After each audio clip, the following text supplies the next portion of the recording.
Hello students. So today we are going to cover our chapter number 2 of history from trade to territory. Already one video has been made on this chapter and this is your video number 2 which is containing the further portion of this chapter. लेकिन इससे पहले कि हम आगे चलें सबसे पहले let's recapitulate what we had done in our previous video. So in that video we had discussed how the European companies they started coming to India through the sea routes, and the person who has the credit to find out the sea route to India, that was Vasco da Gama. And then Portuguese came on regular basis to come to India for the sake of Indian goods as well as Indian craftsmanships like the paper or the textile products or like the kitchen items, spices were there. These were very much popular in Europe. So one company was followed by the another. After Portuguese, the many European companies they came to India, and our main focus is on English East India Company, which came to India in 1608. And when they came to India, Jahangir was the emperor at that time. After taking the permission, they set up their factories in India. The first one set up in Surat, and then they expanded to the another parts. And time takes a turn when the death of Aurangzeb made the central administration very weak, and as a result the Bengal Nawabs who wanted to control the company's power finally led to the dispute between the company, English East India Company, and the Bengal.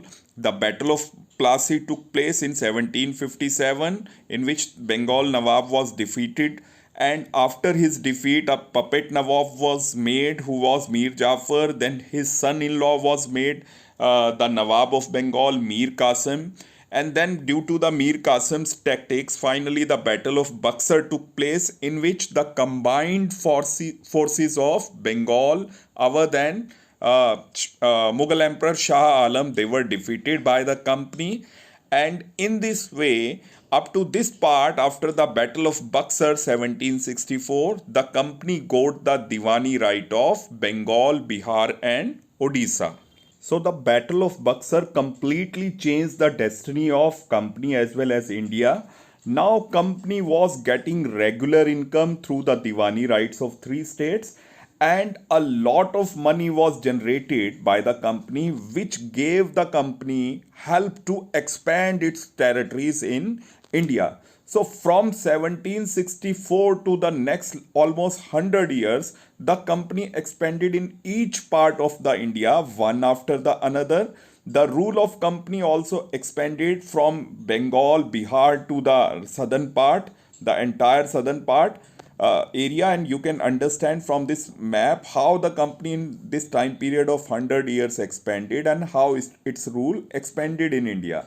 So now we are going to focus on the southern part of India.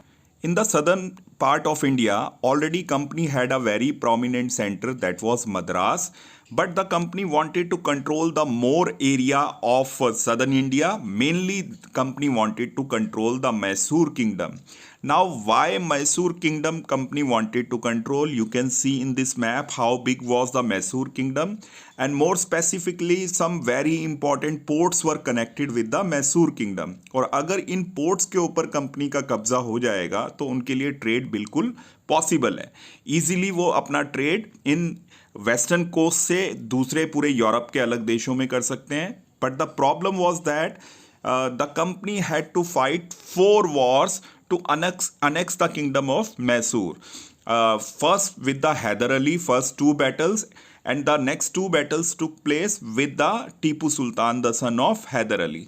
So these 4 battles with the Mysore kingdom is also known as Anglo-Mysore War. In the very first battle of 1767 to 1769, Hyder Ali got a little bit advantage against the company. But in the very second battle, 1780 to 84, Hyder Ali died during the time of battle in 1782. Then 82 to 84, the battle was led by Tipu Sultan after the death of his father.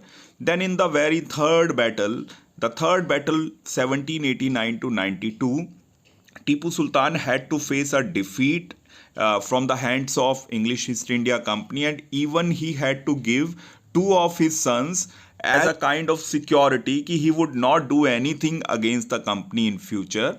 And then the last battle was the Battle of Srirangapatnam, where Tipu Sultan got the defeat. He even died in the battle while fighting against the company, and then his kingdom was taken by the company. They what they did with the kingdom directly, they did not annex this kingdom and mix it with the British Empire, but they gave this kingdom to the Wadiyar kings, made them the puppet ruler, and asked them to follow all the directions and orders of the company. So after getting the success in southern part of India and establishing a puppet ruler in Mysore, the company was excited with their new victories, and now they targeted the Maratha kingdom. So Maratha kingdom was undoubtedly the most powerful kingdom of 19th century India. The decline of the Mughal Empire gave the rise to the power of Maratha kingdoms in India. So this kingdom even was established during the time period of last Mughal emperor Aurangzeb, and Chhatrapati Shivaji Maharaj set up this powerful kingdom. But after his death, the power of the Maratha kingdom shifted to the Peshwas. Peshwa means the prime minister, the main prime minister of the Maratha rulers. So there were three very important Peshwas. Pictures have been given to you of Balaji Vishwanath, Baji Rao. You must have heard the name of Baji Rao. Recently, a movie of Ranbir Kapoor had come on the life of Baji Rao. Then Balaji Baji Rao. These were very important, powerful Peshwas under whose leadership the Maratha kingdom really expanded in India. And you can see in this particular map how this Maratha kingdom from south touching the border of Tamil Nadu and to the northwest to the border of Pakistan, Peshawar area, and even in the eastern part it was touching its border with Bengal and Odisha. But unfortunately, that Maratha power also saw its decline after the Third Battle of Panipat, which took place in 1761. And in this battle, the combined forces of Maratha power under the Peshwa got a humiliating defeat from the Ahmad Shah Abdali, the ruler of Afghanistan. So after this battle, the power of the Marathas saw a sharp decline. Now it was very easy for the English East India Company to defeat the Maratha power. So there were three main wars took place between the Marathas and the English East India Company, and these wars were known as Anglo-Maratha Wars. So in these Anglo-Maratha war, ultimately the company came as a winner.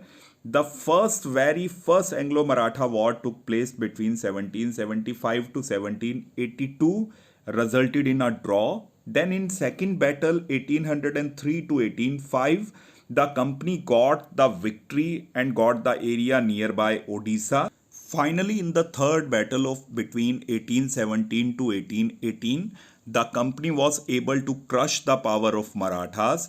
The Peshwa was sent far away from the center of their kingdom to Kanpur in Bittur, and he was given the pension by the company. So after defeating the Maratha power also, the company claimed that its power is paramount, and on this policy of paramountcy, the company further defeated the Sindh kingdom in the northwestern part, currently in Pakistan, in 1843, and then it defeated the Sikh Empire, which was very powerful empire under the leadership of Maharaja Ranjit Singh. But after his death, this empire became very, very weak, and completely English east India company finally got it in 1849.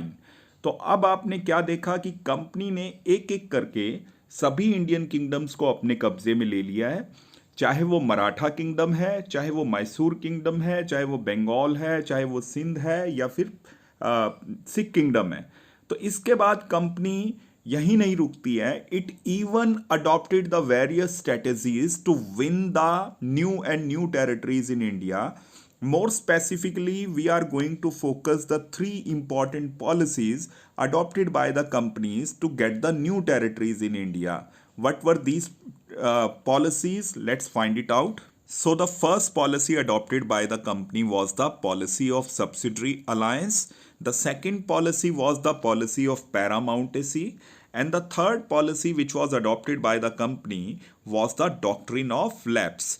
So, through these three policies, company tried to annex the new areas in India. First of all, we are going to understand the subsidiary alliance policy. This policy was mechanized by Lord Wellesley, and what he did under this policy, all the kings and nawabs who were going to sign this policy, they would accept one British officer in his court that will be called resident. Then the second thing was that the company would give the protection to that king who would sign this particular policy of subsidiary alliance. That means he would have to suspend or dismiss his own army and he would take the help of the British army, the English East India Company's army. But he will have to bear all the expenses of the British army by himself, and if he fails to do so, then one part of his kingdom will go to the company's account. So this was the policy of subsidiary alliance. So the next policy was the doctrine of lapse, and the Governor General who invented this policy was the Lord Dalhousie. So Lord Dalhousie, when the 1857 revolt took place, he was the in charge of India at that time, and this policy doctrine of lapse is mainly responsible, which made the Indian Nawabs and kings angry, and finally it resulted into the 1857 revolt. So under this doctrine of lapse, all the kings and Nawabs who had signed the subsidiary alliance policy, if they died without any male successor, without a boy child, then their kingdom would be transferred to the English East India Company. And the various kingdoms during the time period of 1848 to 1854 which were taken away were Satara in 1848, Sambalpur in 1850, then Udaipur was also there, and then the famous Jhansi kingdom was also there, which was taken away by the company. So the now third policy is the policy of paramountcy, and this policy was invented by the Lord Hastings, the Governor General of that time period. So Lord Hastings declared that the power of company is supreme or paramount in India. So all the Indian kings and kingdoms have to obey or take the instruction from the company. So now we have covered through all these three policies. Also, the company tried to expand its territories in India. Now we are going to understand when the company was establishing its rule in India, and when it decided that now time has come to leave the trade on one side and focus on running the administration of India.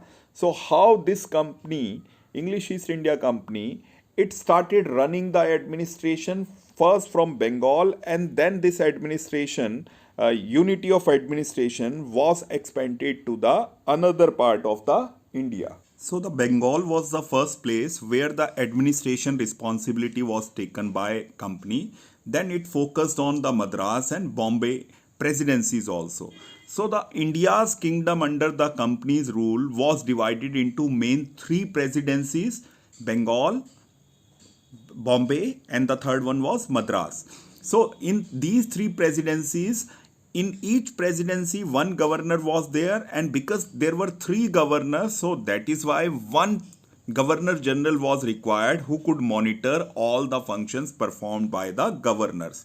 So governor general was at the top, then he was responsible for the entire India, an entire area which was under the control of English East India Company in India. Then the governors were there in the different presidencies, and the presidencies were furtherly divided into the districts, and in each district there was the appointment of deputy collector और district collector, जो आज भी post बनी हुई है. तो इस तरह से कंपनी ने अपने एडमिनिस्ट्रेशन को इंडिया में रन करना शुरू किया. So when the company was running the administration, obviously the company also wanted to focus on judicial system. तो आपको मैंने बताया कि डिस्ट्रिक्ट के अंदर collectors were there who were responsible for providing all kinds of justice to the people. The courts were divided in mainly two parts. One was called Diwani Adalat and the second one was called Fauzdari Adalat. Diwani Adalat means the civil courts and the Fauzdari Adalat means the criminal courts. And how the justice will be given by the magistrate if any dispute is there, if any crime takes place, then the justice will take place on the advice of the local religious preachers, like the from Hindu side, the Brahmins were asked to make a proper law according to their religion, and similarly, the Maulvis were also asked to codify their laws of justice. और उन proper loss को कॉडिफाई करने के बाद, कॉडिफाई करना मतलब एक book के अंदर कलेक्ट करने के बाद कि इस अमाउंट ऑफ पनिशमेंट को दिया जाएगा अगर आप ये क्राइम करते हैं. Finally judicial system started in India under the English east India company. Even the company set up the Supreme Court in the Fort Williams in Calcutta, so that if the lower court's decision is not satisfying any person who has gone to judiciary, then he could approach to the Supreme Court in Calcutta. So we have seen the judicial system which was started in the by the company.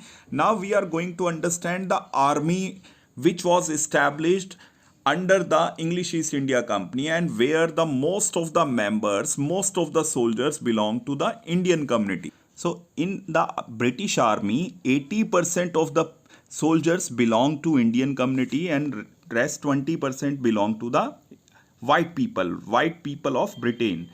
But one thing was clear, there was a clear discrimination in the army. The Indian soldiers who were known as sepoys, they were not given the equal treatment as the British sepoys were getting or soldiers were getting. Their salary was also low, their promotion had less chances, and the Indian people could hardly promote it to the highest post of Subedar. All the top posts in the army were completely reserved for English East India Company. So in the British Army, proper rules and regulations were made, disciplines were maintained, and proper training were given to the Indian soldiers.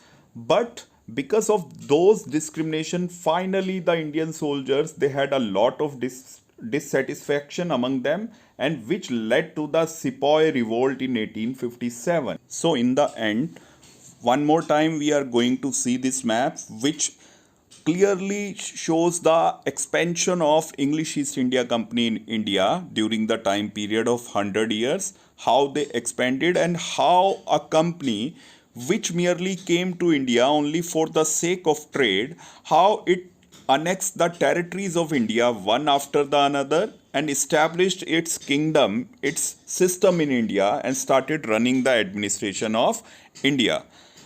So with this, we are going to end our this video number 2. I hope you understood each and everything.